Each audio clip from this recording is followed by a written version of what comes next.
नमस्कार, KH live Himachal में आप सभी का स्वागत है और मैं हूं आपके साथ पूजा राजपूत। नया साल आमतौर पर लोगों के जीवन में नई उम्मीदें, आर्थिक राहत और सुकून लेकर आता है। खासकर सरकारी कर्मचारी और पेंशनर धारक नए साल के पहले दिन वेतन और फिर पेंशन का इंतजार करते हैं ताकि साल की शुरुआत बिना किसी चिंता के हो सके। लेकिन हिमाचल प्रदेश में साल 2026 की शुरुआत कुछ अलग हालातों में होने जा रही है। एक तरफ राज्य की सुक्खू सरकार नए साल से ठीक पहले 1000 करोड़ रुपए का कर्ज लेने जा रही है, तो दूसरी तरफ केंद्र की मोदी सरकार ने आपदा प्रभावित हिमाचल के लिए 601 करोड़ 92 लाख रुपए की बड़ी राहत राशि जारी कर दी है। ऐसे में सवाल ये है कि क्या ये नया साल पेंशनरों और कर्मचारियों के लिए राहत लेकर आएगा या फिर कर्ज का बोझ और भारी होगा। सुखविंदर सिंह सुक्खू के नेतृत्व वाली कांग्रेस सरकार ने वित्त विभाग के माध्यम से अधिसूचना जारी की है, जिसके अनुसार राज्य सरकार 31 दिसंबर 2025 को 1000 करोड़ रुपए का लोन लेगी। ये कर्ज 15 साल की अवधि के लिए लिया जा रहा है और इसके लिए 30 दिसंबर को ऑक्शन किया जाएगा, यानी साल के आखिरी दिन के पूरी राशि सरकार के खाते में आ जाएगी।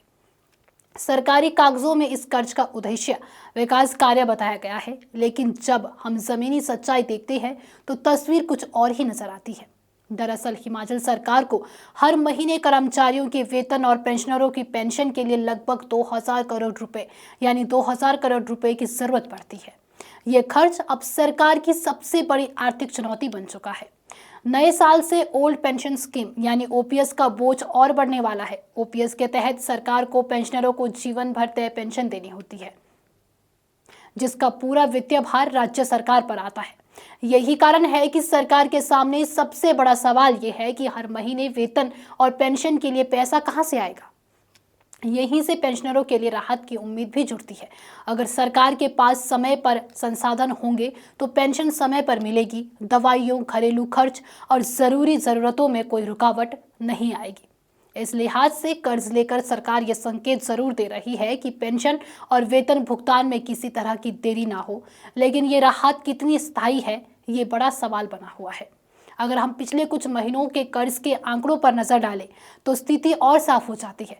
अक्टूबर महीने में सरकार ने 200 करोड़ रुपए का कर्ज लिया, नवंबर में 300 करोड़ रुपए का लोन लिया गया, 3 दिसंबर को सरकार ने 350 करोड़ रुपए का मीडियम टर्म लोन उठाया और अब 31 दिसंबर को 1000 करोड़ रुपए का नया कर्ज लिया जा रहा है। यानी सिर्फ 3 महीनों के भीतर सरकार ने कुल 1850 करोड़ रुपए यानी 1850 करोड़ रुपए का कर्ज ले लिया है। इसके साथ ही हिमाचल प्रदेश पर कुल कर्ज का बोझ करीब 90,000 करोड़ रुपए तक पहुंच चुका है। अगर यही रफ्तार जारी रही तो आने वाले समय में ये आंकड़ा 1 लाख करोड़ रुपए को भी पार कर सकता है। अब दूसरी तरफ बात करते हैं उस खबर की जिसे आम लोगों के लिए राहत की खबर कहा जा सकता है। केंद्र सरकार ने पोस्ट डिजास्टर नीड असेसमेंट यानी पीडीएनए के तहत हिमाचल प्रदेश को 601 करोड़ 92 लाख रुपए की दूसरी किश्त जारी कर दी है। ये राशि नेशनल डिजास्टर रिस्पांस फंड के अंतर्गत रिकवरी और रिकंस्ट्रक्शन विंडो से दी गई है और रिजर्व बैंक ऑफ इंडिया को इसे तुरंत राज्य सरकार के खाते में ट्रांसफर करने के निर्देश भी दिए गए हैं। इससे पहले हिमाचल को 451 करोड़ रुपए की पहली किश्त मिल चुकी थी। कुल मिलाकर केंद्र सरकार ने वर्ष 2023 की आपदा के लिए हिमाचल को 1504 करोड़ 80 लाख रुपए की सहायता मंजूर की है। ये राहत राशि इसलिए भी अहम है क्योंकि हिमाचल प्रदेश ने बीते कुछ वर्षों में भीषण आपदाओं का सामना किया है। साल 2023 की आपदा में 500 से अधिक लोगों की जान चली गई थी और सरकारी व निजी संपत्ति को 10,000 करोड़ से ज्यादा का नुकसान भी हुआ था।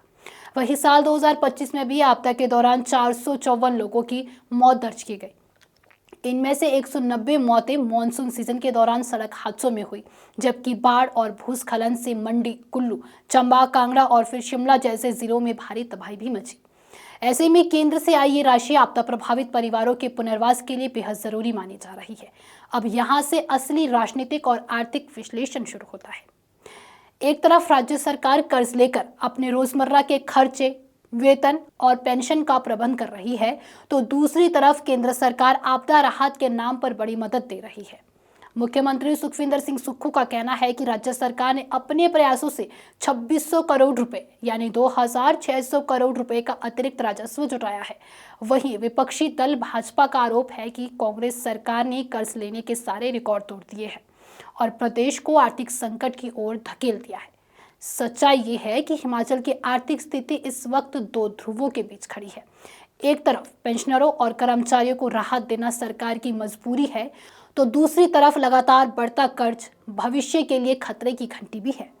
केंद्र से आई पीडीएनए की राशि से आपदा प्रभावित लोगों को जरूर राहत मिलेगी, लेकिन वेतन और पेंशन की स्थायी समस्या का समाधान सिर्फ कर्ज से नहीं हो सकता। इसके लिए राज्य को अपने राजस्व स्रोत मजबूत करने होंगे और खर्च पर सख्त नियंत्रण करना होगा। कुल मिलाकर हिमाचल प्रदेश में साल 2026 की शुरुआत कर्ज और राहत दोनों के साथ हो रही है। उम्मीद यही की जानी चाहिए कि सरकार कर्ज के सहारे सिर्फ समय ना निकाले, बल्कि ऐसी ठोस नीति बनाए जिससे पेंशनरों को समय पर पेंशन मिले, कर्मचारियों को वेतन में कोई दिक्कत ना आए और आपदा प्रभावित लोगों तक केंद्र की राहत सही मायनों में पहुंचे। हकीकत यह है कि सरकार कर्ज भी ले रही है, केंद्र से राहत भी मिल रही है, लेकिन स्थायी समाधान अभी दूर है।